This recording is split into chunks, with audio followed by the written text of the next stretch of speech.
Hello, welcome back. My name is Adam. This is the Fighting Fantasy playlist, episode 3, and today we're talking about the Forest of Doom. Forest of Doom was released in 1983 by author Ian Livingstone. So this is his first entry, solo entry, into the series on the third book. The reason they started to write them individually was because Penguin or Puffin, whoever it was publishing at the time, were really taken aback by how popular these books were. And they were like, guys, we need a book a month or something. We need them very quickly. So after they co-wrote together The Warlock of Firetop Mountain, Steve went on to write The Citadel of Chaos, and Ian went on to write The Forest of Doom, and then I believe it's Steve who then went on to write the next one, and then Ian, so they kind of leapfrogged after that. But it got to a point where actually they couldn't keep that going for a long time. And in the future, you'll see how they managed to cope by keep on releasing these books. In 1982, they just released one. In 1983, they released 4. And this was the first one. This was the second one they released, The Forest of Doom. The cover illustrations was done by a gentleman called Ian McCraig, who went on to become a very famous illustrator for Lucasfilm, and he has designed a lot of the Star Wars universe. The interior art was done by somebody called Malcolm Barker, I do apologize, who is a very, very good illustrator, very detailed, as you can see, and is kind of, has got his own style, but it's in keeping with the theme that was kind of laid out in the other 2 books by Russ Nicholson.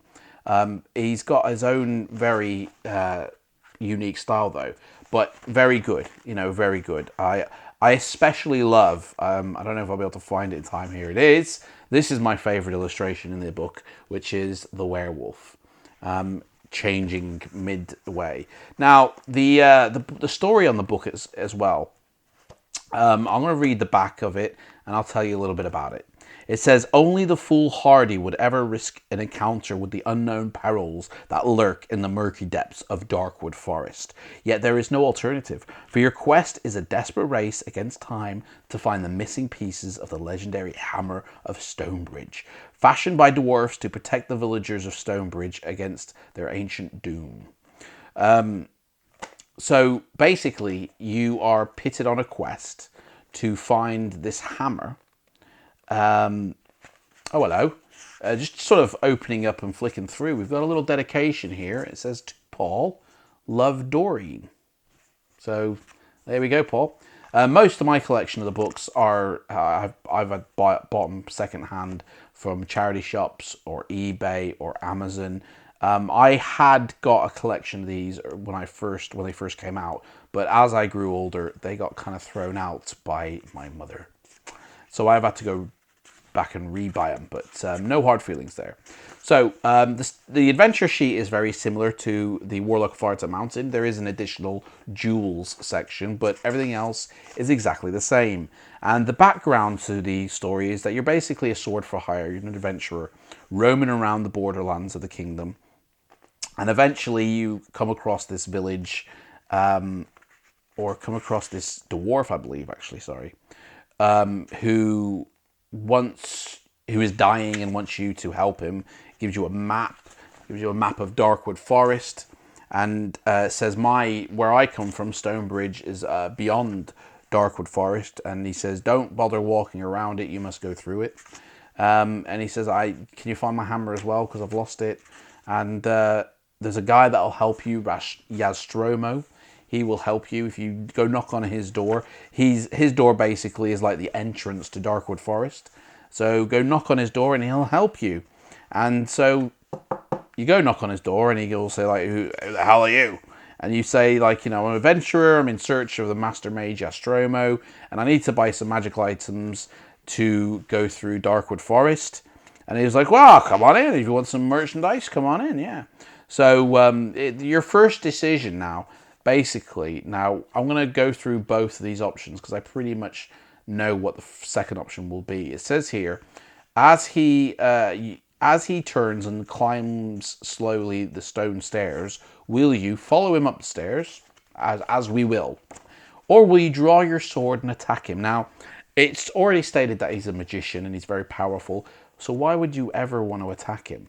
Let's just go and see what that says. As you draw your sword, Nostromo turns around and casually advises you not to be foolish, as his magic is great. You know, what will you do? Well, we'll see what happens. I mean, yeah, if you go on to fight him, you will your story will end there. You know, he will kill you, which is pretty harsh, to be honest, coming from a good wizard. But anyway, so we are going to follow him nicely up the stairs because that's what we're going to do. You follow the huffing and puffing old man in his tattered robes up the spiral staircase. I love the wording in this, you know. My first encounter with the Forest of Doom book was a library book, and I went and drew it out from the local library just down the road for myself. Once I discovered these books, I just went to every library and found out who had what, and would hire them out and rent them out and read them for a week and then send it back, and then, you know, a few months later do the same thing. And that's my first encounter. This is, you know, my memories of the Forest of Doom. And I'll tell you, if you want to check out, somebody does a read through of this book and draws what they're reading. They've got somebody illustrating and somebody reading, and it's pretty fun. I'm very sorry, though, for the life of me, I can't remember. It's something Yoshi or Yosho or Yo-O.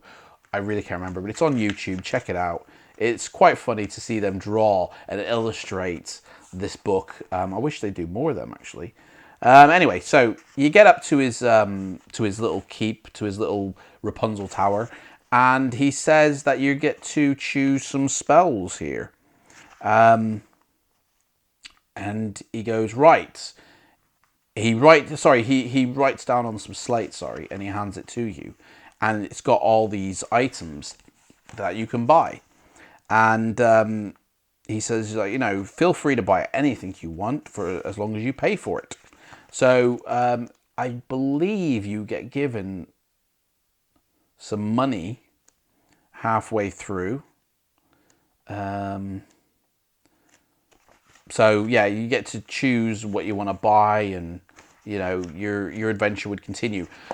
I'll tell you what, this book is really a cool book because yes, it all takes place in a forest, but the creatures you encounter are really fun. You know, it's real tongue-in-cheek. You know, Ian Livingstone can really write a tongue-in-cheek book. I love it. I really do.